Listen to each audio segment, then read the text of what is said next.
Okay అండి. Next caller ఉన్నారు, కాలర్తో మాట్లాడదాం. హలో హలో హలో, డాక్టర్తో మాట్లాడాలండి. మాట్లాడండి. చెప్పండి, ఏమైందండి సమస్య? సార్ నమస్కారం అండి. నమస్తే. నమస్తే నాకు మేడం గారు.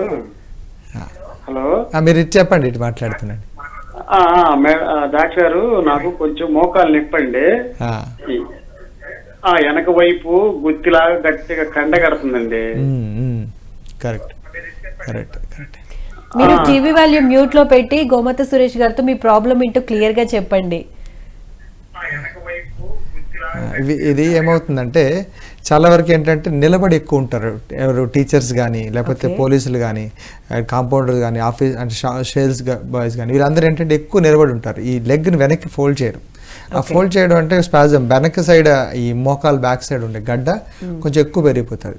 అది ఓన్లీ వాయువు చేరిపోయింది, వాతం చేరిపోయింది. సో దాన్ని కొంచెం మనం మసాజ్ చేయడం కానీ, పంచరింగ్ చేయడం కానీ, లేకపోతే బాల్స్ ఉంటాయి, మెత్తని బాల్స్ ఉంటాయి, కూర్చుని పెట్టి ఇలా నొక్కడం వల్ల ఆటోమేటిక్గా ఇవన్నీ తగ్గుతూ ఉంటాయండి. ఫస్ట్ మనం ఏంటంటే ఇంకేం కాల్సి. సో మోస్ట్లీ మనం ఏం చేద్దామంటే ఆయిల్స్ ప్రిపేర్ చేసుకుందాం. జనరల్గా దొరికే మన ఇంట్లో ఊర్లో హార్డ్ ఆయిల్స్ కొన్ని దొరుకుతాయి. ఏమి ఆవాల నూనె ఉంటుంది, నల్ల నువ్వుల నూనె ఉంటుంది, ఇప్ప నూనె ఉంటుంది, సో ఇవన్నీ ఆముదం ఆయిల్ ఉంటుంది. సో వీళ్ళని దొరికిన ఏదైతే ఆయిల్ ఉందో, అంటే ఒకవేళ 2 ఆయిల్స్ తీసుకుందాం, నవల నువ్వుల నూనె, ఆవాల నూనె, ఈ 2 సంభాగాలు తీసుకొని కొంచెం బాడీ వేడి చేస్తాం. అందులో వేయాల్సిన 4 ఆకులు దొరికిన ఆకులు ఏంటో తెలుసుకుందాం అండి కాలర్తో మాట్లాడిన తర్వాత. హలో, నమస్తే మేడం. నమస్తే అండి, మీ పేరు? నా పేరు లక్ష్మి. లక్ష్మి గారు, ప్రాబ్లం ఏంటో గోమాత సురేష్ గారికి చెప్పండి, మాట్లాడండి. నాకు అరికాల మంట, మోకాలు రాకొస్తుందమ్మా, మోకాళ్ళ నొప్పులు 2. నొప్పులు కొంచెం కాళ్ళు కూడా లేచి కూర్చుండి లేచినారు కదా. ఇప్పుడు ఎక్కినప్పుడు దిగినప్పుడు ప్రాబ్లమ్స్. హెవీ వెయిట్ ఉందనుకోండి, అప్పర్ థైలో నొప్పి వస్తూ ఉంటుంది. సో ఇప్పుడు ఏంటంటే వీళ్ళందరికీ ఏంటంటే రెడీగా వెంటనే తగ్గదు ఉపశమనం. ప్రతి ఒక్కదానికి ఉపశమనం ఏంటి? లూబ్రికేషన్. నేను చెప్పాను, తలుపునే ఎప్పుడు ఎగ్జాంపుల్ చెప్పుకోవాలి. వీళ్ళందరూ ఆయిల్ మసాజ్, దానికి సంబంధించిన ఆయిల్ తయారీని మనం తెలుసుకోబోతున్నాం. ఇంకో కాలర్ తో మాట్లాడిన తర్వాత తెలుసుకుందాం అండి. హలో హలో, నమస్తే అండి, మీ పేరు? ఓకే అండి, మీ వాయిస్ బ్రేక్ అవుతుంది. మీకున్న ప్రాబ్లం ఏంటో గోమాత సురేష్ గారికి చెప్పండి.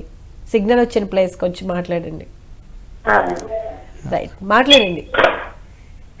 నాకు కాళ్ళు నరాలు, బొట్టిన వేలు కాడి నుంచి నరాలు నొప్పులమ్మా. ఓకే, వయసు అండి?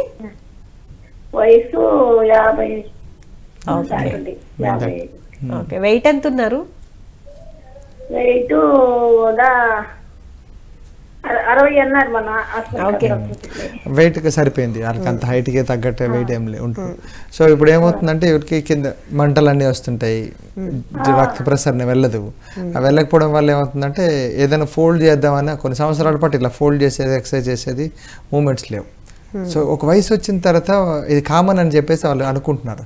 కానీ చిన్నప్పటి నుంచి కొంచెం సిస్టమేటిక్గా పెట్టుకొని బాడీలో ఆ టైంకి వచ్చినప్పుడు తగ్గించుకుంటే బాగుంటాయి కదా. లూబ్రికెంట్ కావాలి, ఒక చిన్న ఎక్సర్సైజ్ కావాలి, దట్స్ ఇట్. చాలా వేగంగా, ఎందుకంటే ఇన్ని మిరకిల్స్ ఇన్ని జరుగుతున్నాయి ప్రతి ఒక్కరికి.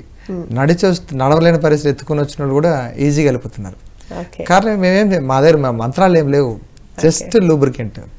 రైట్, అక్కడ నీరు పట్టిందా, గాలి పోయిందా, కార్టిలేజ్ పోయిందా, లేకపోతే అది కాకుండా ఏదైనా బరువులు ఎత్తిపోయిందా, లేకపోతే యాక్సిడెంట్ అయిందా, వీటినే మాట్లాడతాం, తగ్గిపోతుంది అట్లా.